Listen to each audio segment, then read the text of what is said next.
I called this one, go back in my videos, the day it launched. When Uber brought out the feature over the woman-only ride-hailing, right? They have a feature where women get to choose women. I'm not against it.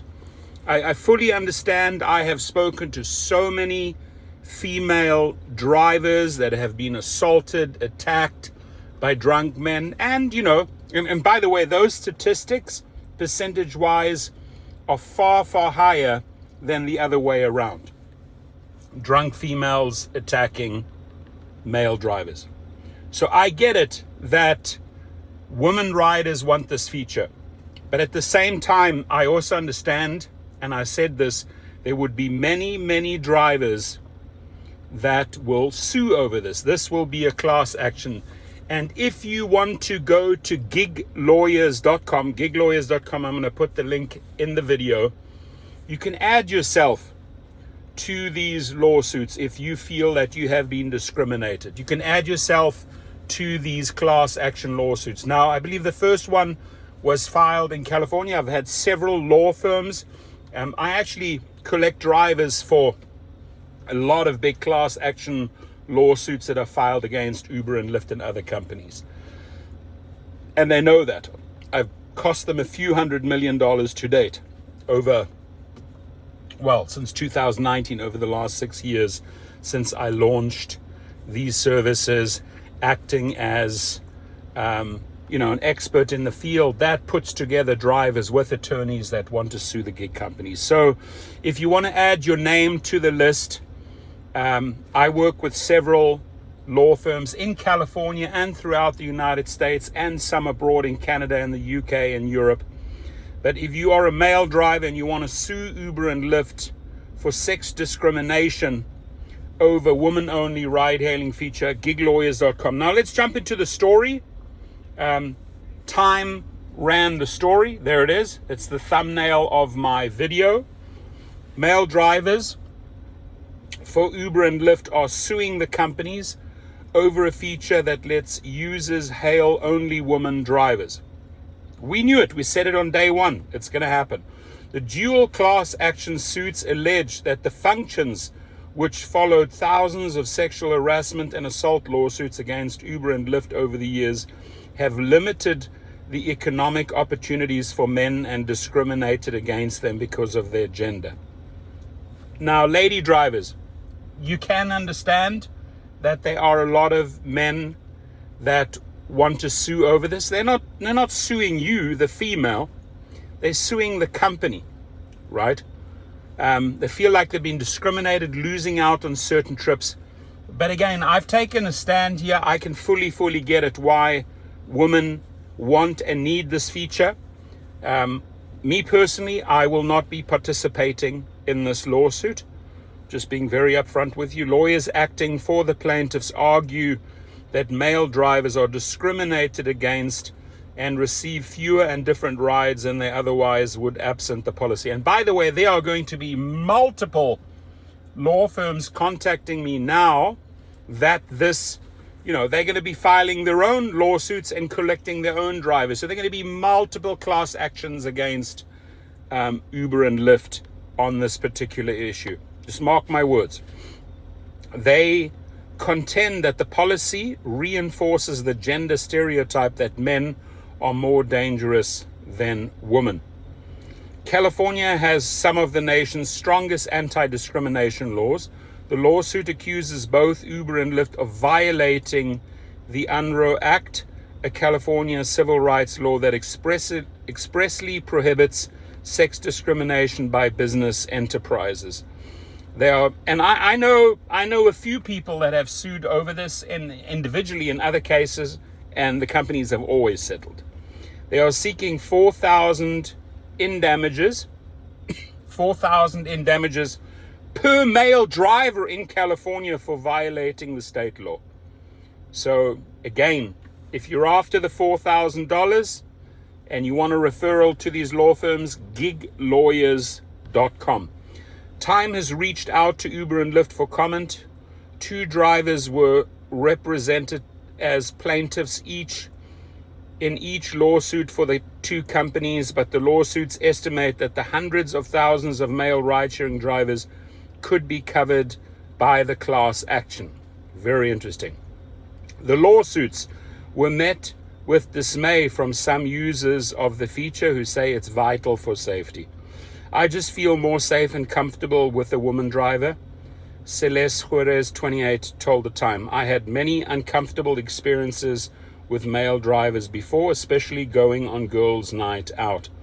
Juarez says she uses Uber Women's Preferences option all the time since it was rolled out, and said she thinks the lawsuits are misguided.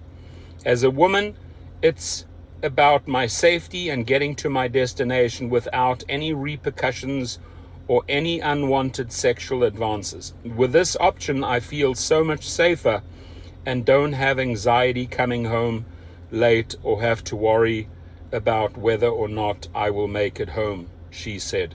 Uber announced the program allowing female drivers and passengers to ride with other women in July, and it has since rolled out in San Francisco, Los Angeles, and Detroit in the summer. Across the United States, women riders and drivers have told us they want the option to be matched with other women on trips. The company said in its announcement, "We've heard them, and now we're introducing new ways to give them even more control over how they ride and drive." Now, there are services out there.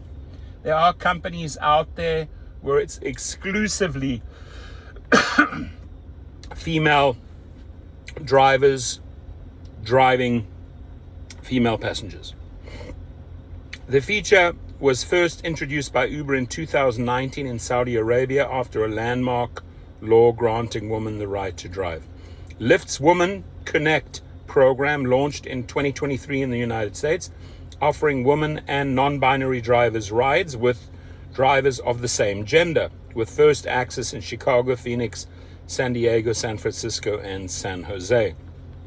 Several non-profit organizations supported Lyft's decision at the time, including the Human Rights Campaign, the National Association of Women Law Enforcement Executives, and the National Sheriff's Association Traffic Safety Committee. So you can bet that the company will be calling upon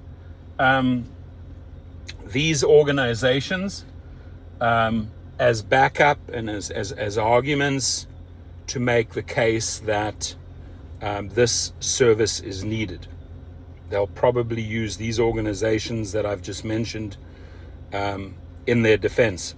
Lyft is rolling out an inclusive product at a time when so many companies are shying away from explicit inclusion of transgender and non-binary people. Jay Brown of the Human Rights Campaign said when Lyft announced the program. Women Connect was built with intentionality to make rideshare better for women and non-binary riders. When rideshare is better for these folks, it's better for everyone, and we at HRC stand behind that. History of assaults. According to Uber's most recent US safety report, which covered 2021 to 2022, they received 2,717 reports of serious sexual assault or misconduct. 68, here's the interesting percentage, and men just going to have to accept this, right? That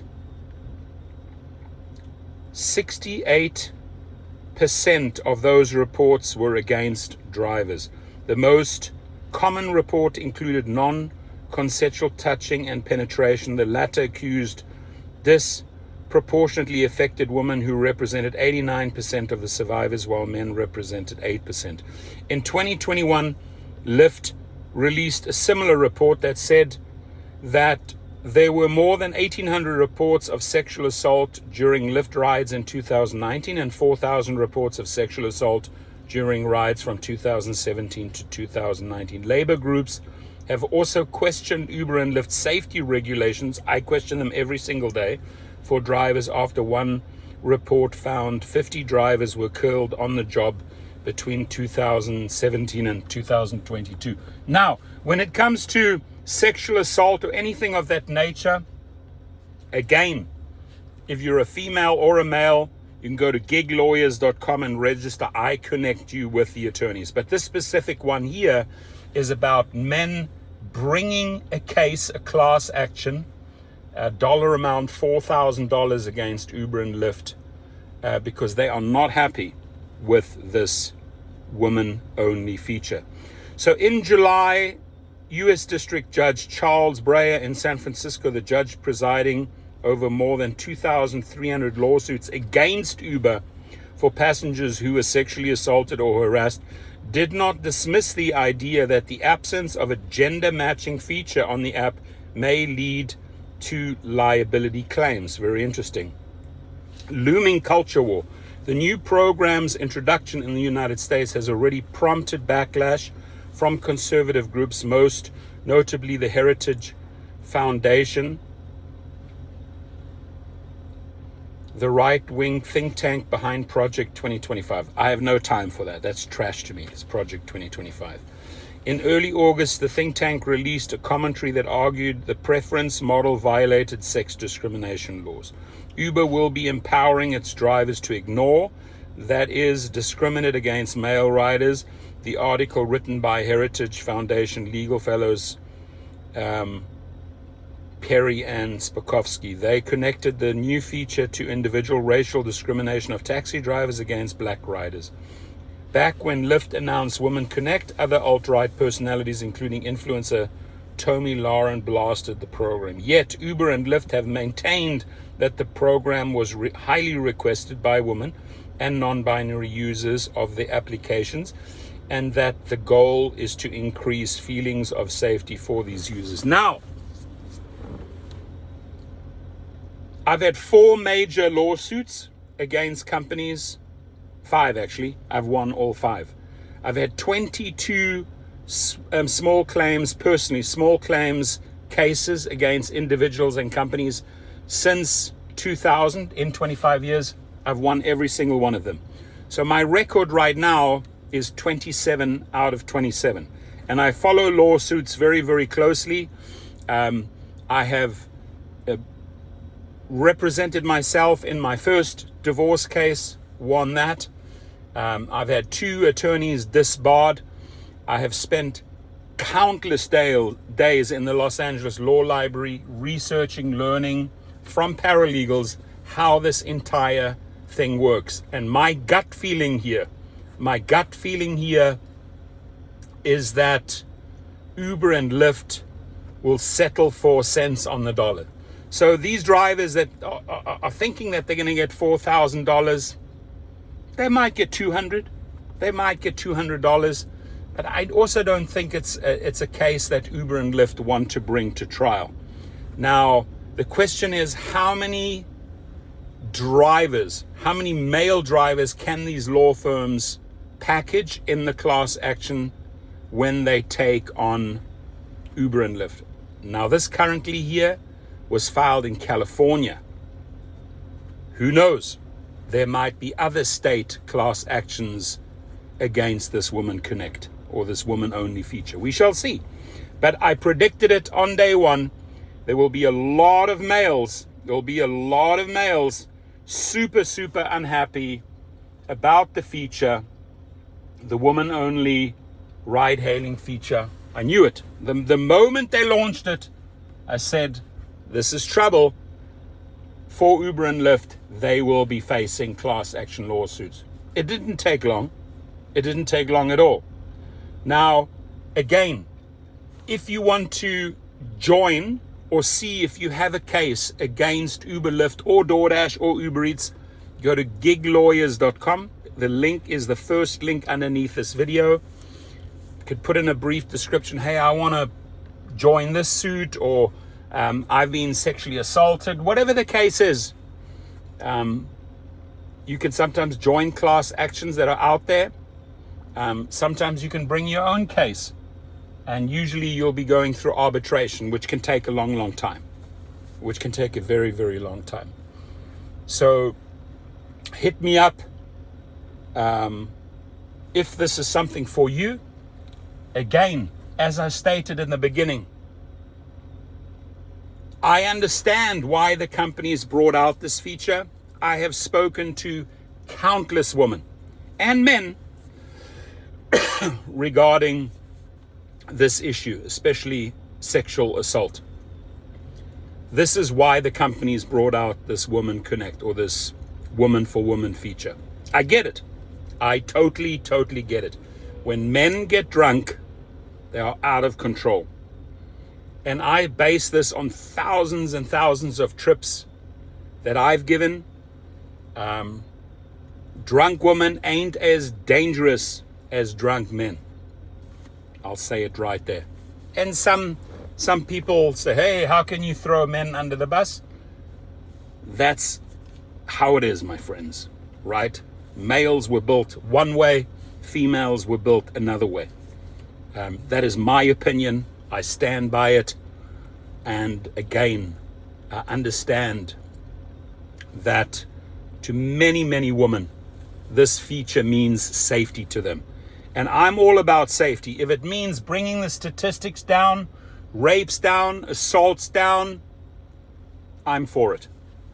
But there will be many, many men, mark my words, there will be many, many male drivers who are ready to sue Uber and Lyft and say, this is discrimination. Your thoughts, your comments, please.